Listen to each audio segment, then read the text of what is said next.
ஆண்டவராய் இயேசு கிறிஸ்துவின் கிருபையுள்ள நாமத்திலே உங்கள் யாவருக்கும் அன்பின் நல்வாழ்த்துக்கள். சிலுவையிலே ஆண்டவராய் இயேசு கிறிஸ்து மொழிந்த 7வது வார்த்தை கிறிஸ்த லூக்கா எழுதின சுவிசேஷம் 23ஆம் அதிகாரம் 46ஆம் வசனம். கிறிஸ்த லூக்கா 23:46. பிதாவே, உம்முடைய கைகளில் என் ஆவியை ஒப்புவிக்கிறேன் என்று மகா சத்தமாய் கூப்பிட்டு சொன்னார். இப்படி சொல்லி ஜீவனை விட்டார். பிதாவே, உம்முடைய கைகளில் என் ஆவியை ஒப்புவிக்கிறேன். ஆண்டவராகிய இயேசு கிறிஸ்து பாவிகளின் மத்தியிலே இரட்சகராக சிலுவையில் அடிக்கப்பட்டவராக இருந்தார். பாவியினுடைய இருதயத்தின் மத்தியிலே இடம்பெற்றவராய் நிற்கிறதை நாம் பார்த்தோம். அது மாத்திரமல்ல, சிதைந்து போன குடும்பத்தின் சீரமைத்து கொடுத்ததை நாம் பார்த்தோம். கைவிடப்பட்ட நிலையிலேயும் தன்னுடைய பணியை நிறைவாக்கி கொடுத்து நீயும் நானும் நரகத்திற்குள் செல்லக்கூடாது என்பதற்காக பாதாளம் வரை தனித்து சென்று சிலுவையிலே சமாதானத்தை இரட்சிப்பை மீந்த இரட்சகரை நாம் பார்த்தோம். பாடுபடும் இரட்சகராக ஆதி முதல் அந்த மட்டுமாக என் ஆண்டவர் பாடுகளினூடாக கடந்து வந்ததை அந்த இரட்சகராக இருந்து நம்மை பலப்படுத்துகிறவராக இருப்பதாக நாம் பார்த்தோம். சரித்திரத்தின் மத்தியிலே இரட்சகராக, சரித்திரத்தின் ஆரம்பத்திலே சிருஷ்டிப்பை முடித்த இரட்சகராக, சரித்திரத்தின் மத்தியிலே ரட்சிப்பை முடித்த இரட்சகராக, சரித்திரத்தின் நிறைவிலே தேவ ராட்சியத்தை பூரணப்படுத்தும் இரட்சகராக வரப்போகிறார் என்பதை குறித்து நாம் தியானித்தோம். நிறைவாக லூக்கா 23:46 ஆண்டவர் சொன்ன இந்த வார்த்தையின் பிரகாரமாக நித்தியத்தின் மத்தியில் இரட்சகராய் நிற்கிறார். இவர் யார்? சிலுவையில் அறையப்பட்டாரே இந்த இயேசு யார்? நித்தியத்தின் மத்தியில் இரட்சகராக நிற்கிறார். ஜீவனுக்கு அதிபதியாகிய இயேசு கிறிஸ்து ஜீவனை விட்டார். ஜீவனை பிறப்பிக்கிறவராக இருக்கிறார். அவர் ஜீவனை விட்டபடியினாலே ஜீவன் பிறந்தது. நித்திய ஜீவனை அருடுகிறவராக இருக்கிறார். ஆம், அவர் சிலுவையிலே ஜீவனை விடவில்லை என்றால் நீயும் நானும் நித்திய ஜீவனை இழந்தவர்களாக இருப்போம், ஜீவனற்றவர்களாக இருப்போம், நரகத்திற்கு போகிறவர்களாகத்தான் நாம் காணப்படுவோம். மரணம் நமது ஆண்டவரை சந்திக்கவில்லை, அவர் மரணத்தை சந்தித்தார். திரும்ப கூறுகிறேன், மரணம் நமது ஆண்டவரை சந்திக்கவில்லை, ஆனால் ஆண்டவர் மரணத்தை சந்தித்தார். ஏன்? அவர் மரணத்தை முன்னறிந்தவராக இருந்தார். முன்னறிந்தவர். மத்தேயு 16:21, மார்க் 8:33, 9ஆம் அதிகாரம் 36ஆம் வசனம். இந்த வசனங்கள் நமக்கு ஒரு எடுத்துக்காட்டாக இருக்கிறது. எனவே அவர் மரணத்தை முன்னறிந்தவராக இருந்தார். நாம் ரட்சிக்கப்படுவதற்கு மரணம் மிக அவசியம். ரட்சிப்புக்கு அவருடைய மரணம் மிக அவசியம் என்பதை லூக்கா 9:31 நாம் பார்க்கிறோம். அவர் எருசலேமில் நிறைவேற்றப் போகிற அவருடைய மரணத்தை குறித்து பேசிக்கொண்டிருந்தார்கள் என்று சொல்லி அங்கே வேதம் சொல்கிறது. அருமையான கர்த்தருடைய பிள்ளைகளே, ஆண்டவருடைய மரணம் இல்லை என்றால் உனக்கு ஜீவன் இல்லை. உனக்கு ஜீவன் வேண்டும் என்பதற்காக அவர் தன்னுடைய ஜீவனை கொடுத்தார். நமது பாவங்களுக்காக மரித்தார் என்று சொல்லி 1 கொரிந்தியர் 15:13 நாம் பார்க்கிறோம். நம்மை மீட்கும் பொருளாக தன்னையே கொடுத்தார். நம்மை மீட்கும் பொருளாக அவர் தன்னுடைய உயிரை விலைக்கிரயமாக செலுத்தினார், பணயமாக செலுத்தினார். 1 தீமோத்தேயு 2:6, கலாத்தியர் 1:4, தீத்து 2:14 வசனங்கள் குறிப்பிடுகிறது. ஆம், தம்முடைய மரணத்தின் மூலமாய் நித்தியத்திற்குள் பிரவேசித்த இரட்சகரை நாம் இங்கே பார்க்கிறோம். தமது மரணத்தின் மூலமாய் நித்தியத்திற்குள் பிரவேசித்த இரட்சகரை நாம் இங்கே பார்க்கிறோம். நான் ஆரம்பத்தில் சொன்னது போல மரணத்தை சந்தித்தார், மரணத்தை முன்னறிந்தவர். இப்பொழுது தன்னுடைய ஜீவனை அங்கே இருக்கக்கூடிய போர் வீரர்களோ, போர்ப்படை தளபதிகளோ, மதக்குருக்களோ, அரசு அதிகாரிகளோ அவருடைய ஜீவனை பறிக்கவில்லை. அவர் தன்னுடைய ஜீவனை பிதாவுடைய கரத்திலே கொடுக்கிறார் என்று சொல்லி தான் நாம் இங்கே பார்க்கிறோம். தம்முடைய ஜீவனை கொடுத்தவருக்கு ஜீவனை திரும்ப அளிக்கிறதை நாம் இங்கே பார்க்கிறோம்.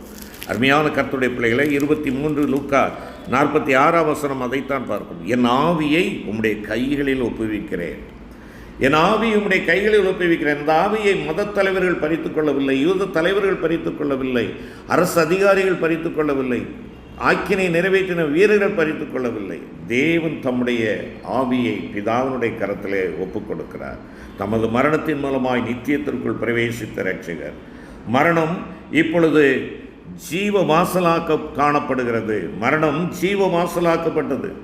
அந்த மரணத்தின் வழியாக நாம் உட்பிரவேசிக்க வேண்டும். அதைத்தான் கொரிந்து சபைக்கு பவுலடிகளார் எழுதுகின்ற பொழுது 1ஆம் நிருபம் 15ஆம் அதிகாரத்திலே நாம் பார்க்கின்றோம். இந்த மரணத்தின் வாசல் வழியாகவே நாம் மறுரூபமாக்கப்பட்ட ஒரு அனுபவத்திற்குள்ளாக கடந்து செல்ல முடியும் என்று சொல்லி அங்கே பார்க்கிறோம். பிரசங்கி 12ஆம் அதிகாரம் 7வது வசனத்திலே ஆவியை தந்த தேவனிடத்திற்கு ஆவி போகிறது என்று சொல்லி அங்கே பிரசங்கி சொல்லுகிறார்.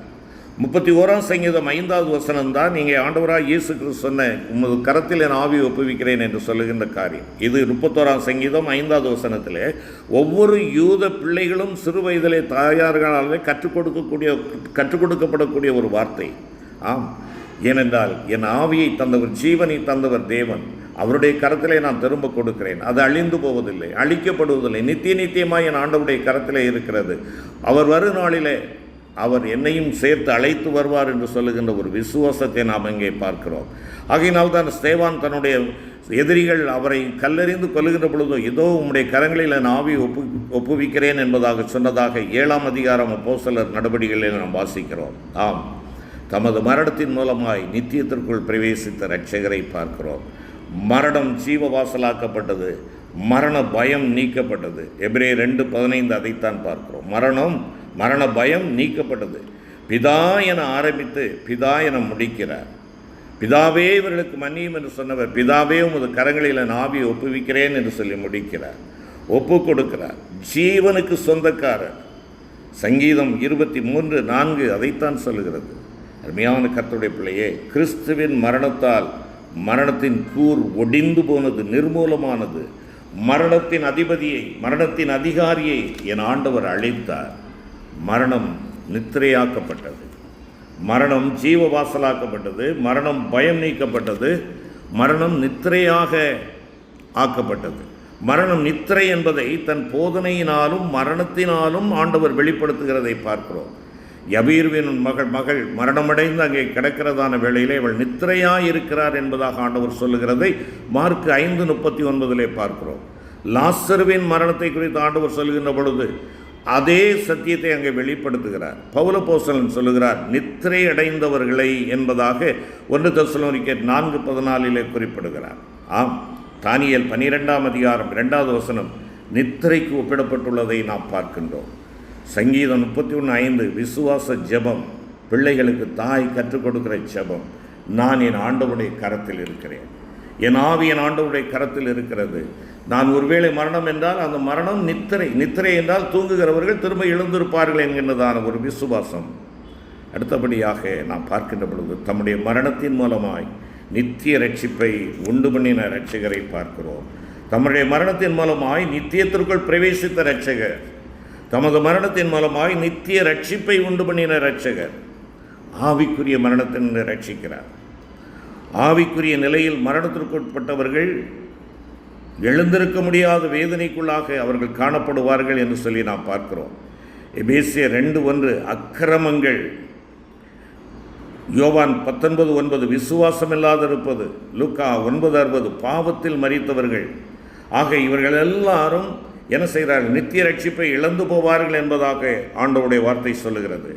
ஆவிக்குரிய மரண நிலையிலிருந்து நித்திய ஜீவனை பெற்றுக்கொள்ளுகிறோம். இப்படிப்பட்ட நிலையிலிருந்து தம்முடைய மரணத்தினாலே நம்மை மரணத்திலிருந்து அவர் மீட்டெடுக்கிறவராக நித்திய ரட்சிப்பை நமக்கு உண்டு பண்ணின இரட்சகராக காணப்படுகிறார். சரீர மரணத்தினின்று நமக்கு ரட்சிப்பு கிடைக்கிறது, 2ஆம் மரணத்தினின்று நமக்கு ரட்சிப்பு கிடைக்கிறது என்று சொல்லி எபேசியர் 2:8 சொல்லுகிறது. சூரியன் இருளடைந்தது, பாவத்தின் அகோரத்தை வெளிப்படுத்துகிறது. கர்த்தருக்காக துக்கமடைந்து அல்லது பாடு அனுபவிக்கிறதை இது நமக்கு காட்டுகிறது. ஆம், பூமி எங்கும் அந்தகாரம் உண்டாயிற்று. ஆண்டவராய் இயேசு நமக்காக கைவிடப்பட்டது நிமித்தமாய் நாம் கைவிடப்படவில்லை. அருமையான தேவப்பிள்ளையே, தேவாலய திரை 2ஆக கிழிந்தது, தேவ சமூகத்திற்கான பாதை உண்டாக்கப்பட்டது, பூமி அதிர்ந்தது. பாவத்தினாலே சாபமாக்கப்பட்ட பூமி அதிர்ந்துள்ளது. பாவத்தால் உழன்று கொண்டிருக்கிற அவனுடைய வாழ்விலே தேவ மரணம் அதிர்வை கொடுக்கிறதா? இன்னும் அந்த அதிர்வு உன்னுடைய மனதிலே இல்லை என்றால் நீ எவ்வளவு கல்லெஞ்சக்காரனாக இருக்கிறாய் என்பதை நீ உணர்ந்து கொள்.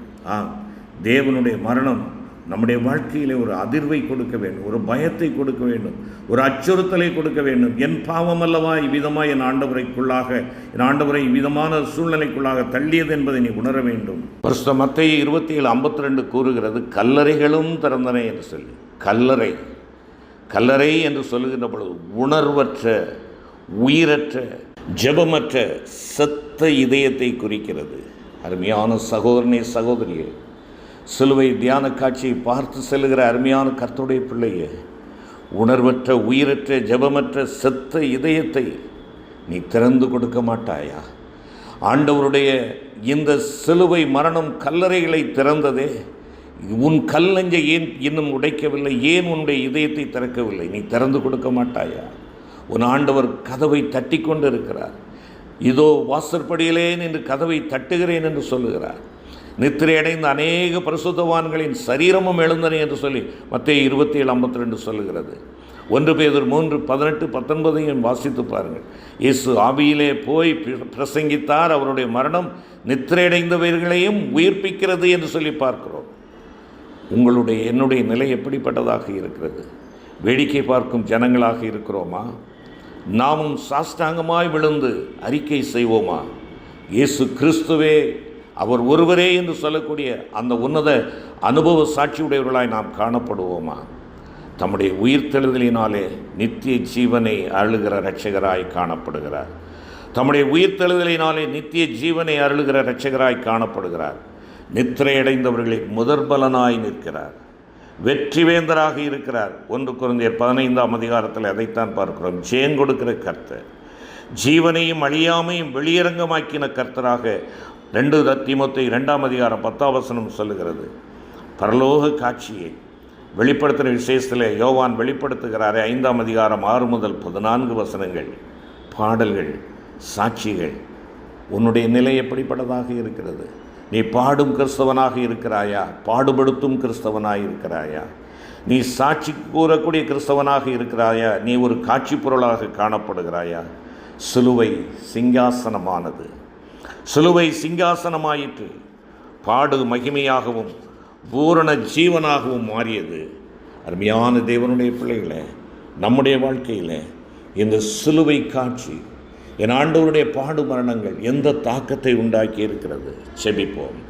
கிருபை நிறைந்த ஆண்டவரே, உம்முடைய சிலுவை மரணத்திற்காய் நன்றி ராஜா. அந்த சிலுவை மரணம் இல்லை என்றால் நாங்கள் மரண வாசலுக்குள்ளாக செல்கிறவர்களாய் காணப்படுவோம். நீர் மரண வாசலை வெற்றியின் வாசலாக, ஒரு மறுரூப வாழ்வின் வாசலாக திறந்து கொடுத்திருப்பதற்காக உமக்கு ஸ்தோத்திரம். ஆண்டவரே, நாங்கள் எங்களுடைய கல்லறைகளைப் போல உணர்வற்ற, உயிரற்ற, ஜெபமற்ற எங்களுடைய வாழ்க்கையை நீர் தொட்டு ஆண்டவரே திறக்கும்படியாக ஒப்புக் கொடுக்கிறோம். அப்பா ஆண்டவரே, நீர் எங்களுக்காக அருளிய நித்திய ஜீவனை எந்த ஒரு சூழ்நிலையிலேயும் நாங்கள் தவறுவிட்டு விடாதபடி சிலுவைநாதர் இயேசுவை எங்களுக்கு சொந்தமாக்கி கொண்டு அந்த சிலுவைநாதருக்கு நாங்கள் மெய்யான சாட்சிகளாய் காணப்பட எனக்கும் எங்களுக்கும் பலனையும் சத்துவத்தையும் தாரும். எங்கள் மீட்பர் இயேசு கிறிஸ்து மூலம் வேண்டிக் கொள்கிறோம் நல்ல பிதாவே. ஆமென்.